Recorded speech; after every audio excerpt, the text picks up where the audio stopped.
जैसा कि बच्चों अभी हमने आपको 30 सवाल समझाया है। अब हम इसी अभ्यास का चौथा सवाल आपको समझाने जा रहे हैं। सवाल नंबर 4 क्या है? यदि HCF 306,657 का 9 दिया है तो LCM ज्ञात करना है, यानी कि जो दो संख्याएं दे रखी हैं उनका मासा HCF 9 दे रखा है तो हमें उनका लासा ज्ञात करना है। संख्याएं आपकी कितनी है?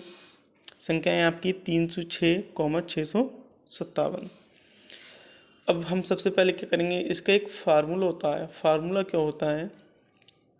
दोनों संख्याओं का गुणनफल इक्वल टू दोनों संख्याओं का मासा गुणा दोनों संख्याओं का लासा। तो हम सबसे पहले क्या करेंगे, दोनों संख्याओं का गुणनफल निकालेंगे। तो दोनों संख्याओं का गुणनफल 306 गुणा 657, हमने ये ऐसे ही रहने दिया। अब इन दोनों संख्याओं का HCF कितना है? 9 है आपका। अब चूंकि हम जानते हैं फार्मूला, हमने अभी आपको बताया था HCF गुणा LCM इक्वल टू दोनों संख्याओं का गुणनफल। HCF हमारा कितना है? 9 रख दिया। LCM हमें ज्ञात करना है तो LCM ऐसे ही रहने दिया। दोनों संख्याओं का गुणनफल कितना है? 306 गुणा 657। अब हमें निकालना है LCM, तो LCM को हम अकेला कर लेंगे। यानी कि आप जानते हैं कि जब किसी संख्या की गुणा में कोई भी संख्या होती है तो दूसरी तरफ ले जाते हैं वो बटे में चली जाती है, यानी कि भाग में चली जाती है। तो ये जो 9 गुणा में है इधर लेकर आएंगे, बटे में चले जाएंगे। 9 से 657 को काट देंगे। 9 सत्ते 63 के 63 बचे आपके कितने? 2 उतारे 7 27 9 3 27। 306 गुणा 73, 306 और 73 की गुणा कर लेंगे, ये आपने कर ली है। तो इसकी गुणा करने पर आपका 22,338। तो यही आपका LCM हो गया।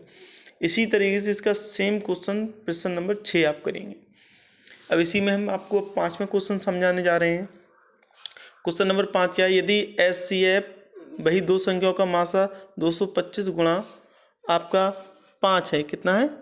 5 है। ये कितना है? 5 है, गुणा 5 है और -10x। तो x का मान ज्ञात किया। आपकी दो संख्याओं का मासा दे रखा है तो हमें x का मान ज्ञात करना है। तो सबसे पहले हम क्या करेंगे, दोनों संख्याओं के आवाज़ गुणनखंड करेंगे। तो आवाज़ गुणनखंड करने पे करेंगे 225 के आवाज़ गुणनखंड करेंगे। हम आपका रफ में इस तरीके से कर सकते हैं, आपको डायरेक्टली नहीं आता है तो आप अपना अलग एक गुणनखंड कर लें, उसी के हिसाब से लिख दें। तो 225 3 7 21 बचा 1 3 5 15, 3 दूनी 6 बचा 1 3 5 15, 55 25 5 1 5। तो 225 की गुणनखंड आया 3 गुणा 3 गुणा 5 गुणा 5। इसी तरह से हमने 60 के कर लिए। 60 के आया गुणा 2 गुणा 2 गुणा 3 गुणा 5, यानी 2 दूनी 4 4 3 12 12 5 60। अब इन में से ओवेनिस्ट कॉमन, जो ओवेनिस्ट कॉमन होगा वही आपका मासा होगा, यानी कि HCF कितना है? 3 गुणा 5, 3 5 15, क्योंकि 5 भी कॉमन है दोनों में, 3 भी कॉमन है। और दिया है आपका दोनों संख्याओं का मासा कितना दे रखा है? इतना दे रखा है। तो हम क्या करेंगे, HCF की जगह 15 रख देंगे और ये ऐसे ही रहेगा। अब क्या करेंगे, हमें x का मान निकालना है। तो x वाले इधर उठा के ले आएंगे, ये माइनस के इधर लेके आएंगे, प्लस के हो जाएंगे। क्योंकि आप जानते हैं जब दूसरी साइड में कोई भी संख्या लाते हैं तो उसके चिन्हों में बदलाव हो जाता है। अगर प्लस का है तो माइनस का हो जाएगा, माइनस का है तो प्लस का हो जाएगा। और ये 15 प्लस के इधर लेके जाएंगे, माइनस के हो जाएंगे। 225 और 5 की गुणा करेंगे तो 1125 आएगा, यानी कि 25 के 5 हाथ से लेके 2, 5 दूनी 10, दोबारा के 2 हाथ से लेके 5 दूनी 10 और 1 11, माइनस के 15। ये 10x ऐसे रहेंगे। 1125 में से 15 जाएंगे तो 1110 बचेंगे। 1 0 से 1 0 काट सकते हैं तो x बराबर 111। यही आपका आंसर होगा। इसी तरह से प्रश्न नंबर 8 आपको करना है।